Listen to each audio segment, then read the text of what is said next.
in Peter Parker, The Spectacular Spider-Man number 107 to 110, who started writing the series back in 103. In the story, Spider-Man relentlessly hunts down Jean DeWolf's a killer, who was a police captain and one of his closest friends, introduced back to Marvel Team-Up number 48 in August of 1976. The murderer, who was later revealed to be a villain called the Sin Eater and a former S.H.I.E.L.D. agent. Many fans and even David's editor couldn't believe it, despite having her torso blown apart by a shotgun in her funeral in the next issue.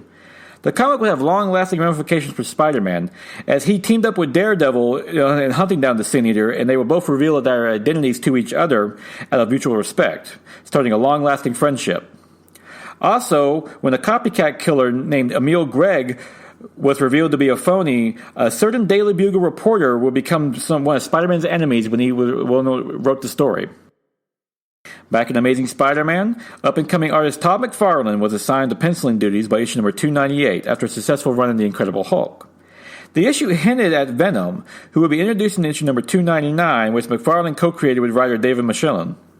Of note, Venom was originally supposed to be female, though was changed to the muscular Eddie Brock to make for an imposing villain against Spider-Man, who returned to his classic red and blue costume.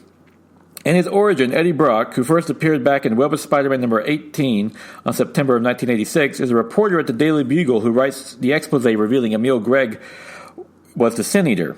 However, when it reveals that Gregg is just a copycat, Brock is fired in disgrace with his wife divorcing him.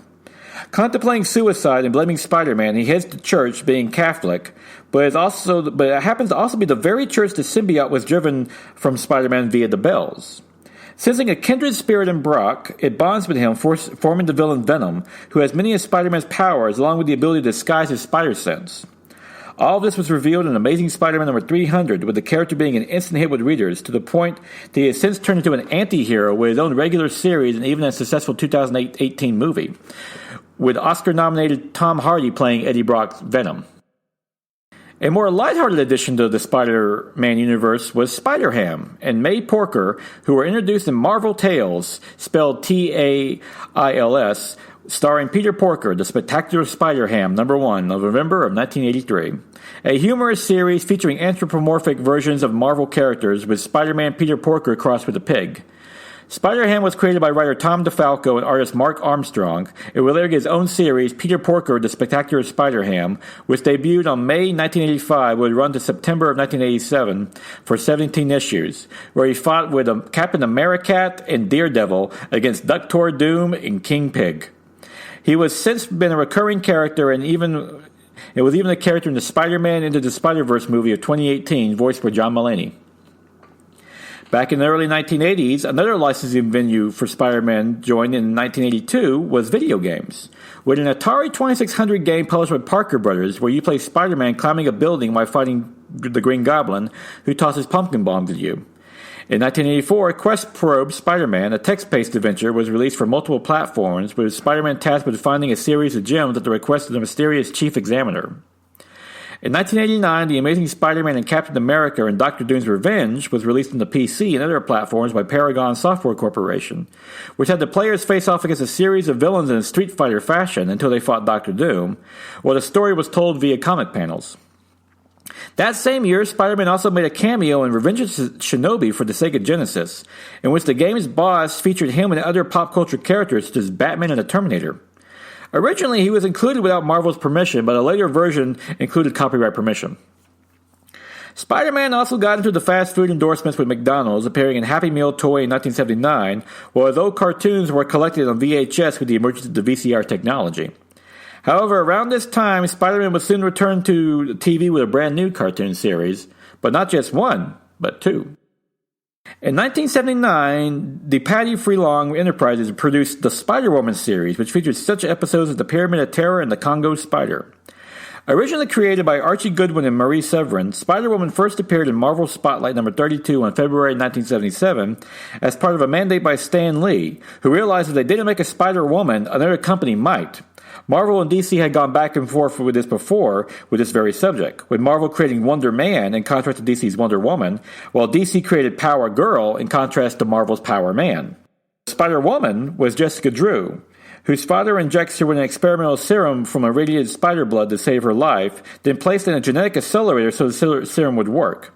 As a result, Jessica Drew also de-ages back to age 17, while also developing powers similar to Spider-Man, such as super strength and wall crawling, along with some unique ones, such as gliding and pheromone manipulation. After her introduction in Marvel's spotlight, she was given her own Spider-Woman comic that lasted for 50 issues from April of 1978 to June of 1983, and even a cartoon, the one mentioned before. The series ran for one season, premiering on September 22nd, 1979, and lasting to January 5th, 1980, for 16 episodes. The studio that produced it, the Patty Freeling, was most famous producing the Pink Panther cartoons, but closed down in 1980. Marvel ended up buying the company from which Marvel Productions Limited was born, with Stan Lee relocating to California to act as vice president, with the mission of adapting Marvel properties into cartoons, one of which would be the new Spider-Man cartoon. In 1981, Spider-Man debuted on September 12, 1981 for 26 episodes in syndication, featuring all the usual supporting characters and villains, lasting till March 30th, 1982. The series was noted for being faithful to the cartoon, though being for kids has significantly toned down the violence, to the point where he couldn't form a fist to punch criminals. However, it was quickly overshadowed by Spider-Man and His Amazing Friends, which was broadcast on NBC, premiering the same date, September 12, 1981, and lasting to November 5, 1983. Though of interesting note, it only had 24 episodes, 2 less than the original Spider-Man cartoon it was premiering against.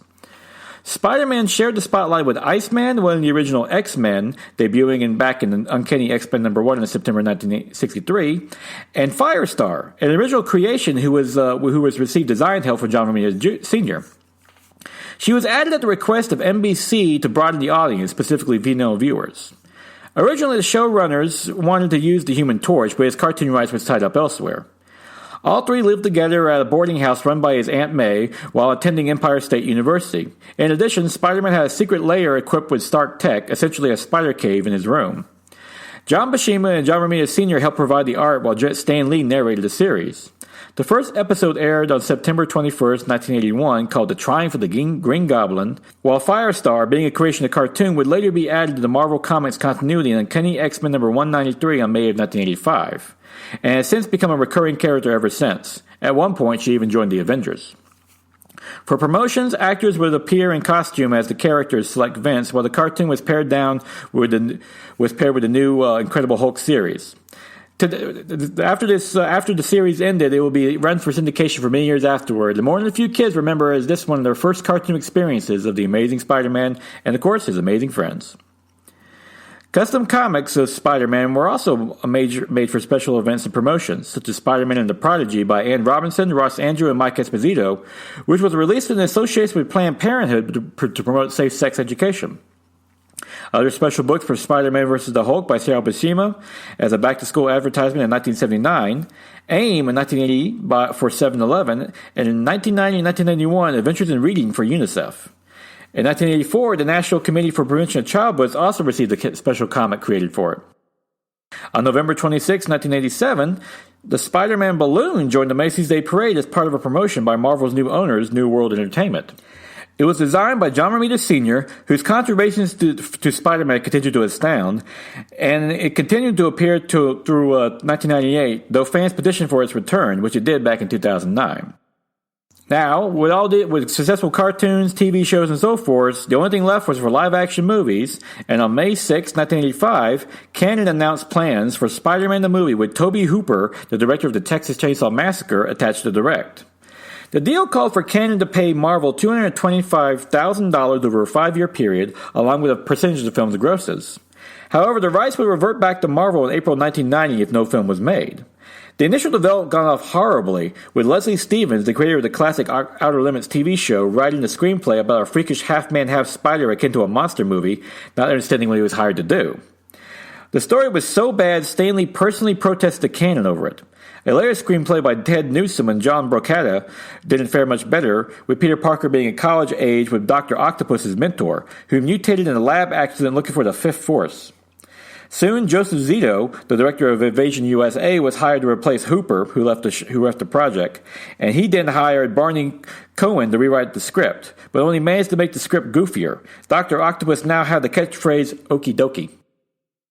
Nevertheless, Cannon pushed forward with the film, hoping to produce a $15 to $20 million budget on it. However, after the failure of Superman 4, Cannon was in dire financial straits and pared the budget down to $10 million until PAF bought the company out, and in the process, Maham Golan, one of the chiefs at Cannon, was able to extend Spider-Man's license to January 1992 in hopes of having 21st Century Fox producing it. However, more scripts were shot down, and in hopes of obtaining funding, Golan pre-sold the TV rights to the Spider-Man movie to Viacom, while Columbia got the home video rights. However, it soon became apparent that Columbia was looking to buy out the Spider-Man project altogether. During this process, director James Cameron, most noted for the Terminator and Avatar films, became interested in the project and even submitted a 57-page treatment featuring variations of the villains Electro and Sandman, though they weren't actually called those names. The treatment was criticized for its darkness by fans, from its heavy profanity to Peter Parker and Mary Jane having sex on the Brooklyn Bridge. Nevertheless, Carolco Pictures, who now had the rights, was planning to produce it, and a longtime friend of James Cameron, Arnold Schwarzenegger, was even rumored for Dr. Octopus. Carolco even managed to extend the option from Marvel to May of 1996, but then the company went under in April of 1992, and due to a myriad of legal and financial problems, bringing the Spider-Man film into a new limbo. Simply put, he wasn't going to be swinging onto the big screen anytime soon. Back in the comics, Spider-Man number 1 by Todd McFarlane debuted in August of 1990, which featured 9 variant covers, including a bag one. There was a myth that bag ones didn't actually contain a comic, though that was shot down because when fans actually opened it, yes, there was one in there, so don't worry. It was an attempt by Marvel to keep McFarlane happy, who was complaining about not getting enough royalties along with editorial interference, thus they gave him his own Spider-Man comic that he could write and draw as he wished. Despite this effort, Eric Larson would replace McFarlane, who left Marvel to found Image Comics and create Spawn, with issue number 15, having previously done the Amazing Spider-Man fill-in on issue number 329 back in February of 1990. During his run, Larson did the Revenge of the Sinister Six events before leaving to join Image Comics as well to create Savage Dragon. Spider-Man was now so popular he was being used to spin off other characters by Marvel, such as Cloak and Dagger, The Punisher, and Morbius. He even joined the Fantastic Four briefly in the Fantastic Four issues number 347 to 349 on December of 1990 to February of 1991, teaming up with Wolverine, the Hulk, and Ghost Rider to form their new Fantastic Four. Written by Walter Simonson and Arthur Adams, in which when the regular team was incapacitated. The fun story had them journeying to the center of the Earth to fight the Mole Man and the Skrulls, with fun visual gags. For example, while Ghost Rider, Hulk, and Spidey are able to get to the top of the Baxter Building on their own, Wolverine has to take the elevator. Spider-Man's comics kept expanding with the Deadly Foes of Spider-Man on May of 1991, which would be Spider-Man's first limited series by Daniel Fingeroff, with Spider-Man pitted against Rhino, Boomerang, the Beetle, Speed Demon, and Hydro Man. It would soon be followed up by a slew of other miniseries, such as Spider-Man, Friends and Enemies in 1995, but most of the significant events in Spider-Man's life remained in the regular series. For example, in Spectacular Spider-Man number 200 by J.M. DeMatteis and Sal Buscema, how Harry Osborn, the Green Goblin, died, having taken up the Green Goblin mantle due to a psychological breakdown from the abuse his father, Norman Osborn, the original Green Goblin, inflicted on him. Then, in time for his 30th anniversary, all 4 of the regular Spider-Man books got a special hologram cover with the Spectacular Spider-Man number 189, Web of Spider-Man number 90, Amazing Spider-Man number 365, and then Spider-Man number 26. Amazing Spider-Man number 365 was most significant, as it featured the apparent return of his parents, Richard and Mary Parker, who were long thought dead. Their story had been revealed in Amazing Spider-Man Annual number 5 in 1968 by Stan Lee and Larry Lieber, with Richard and Mary Parker being S.H.I.E.L.D. agents working for Nick Fury when they were killed by Albert Malik, one of the successors to the Red Skull mantle. While away on their mission, Richard left Peter with his older brother Ben and his wife May. However, this resurrected Richard and May would later be revealed to be life model decoys, LMDs, created by Chameleon and Harry Osborn as revenge on Peter for the death of his father, Norman Osborn. And with that sad and depressing note, we'll leave you for there. But join me again next week when Spider-Man continues to explode through the 90s and eventually finally gets that live-action movie.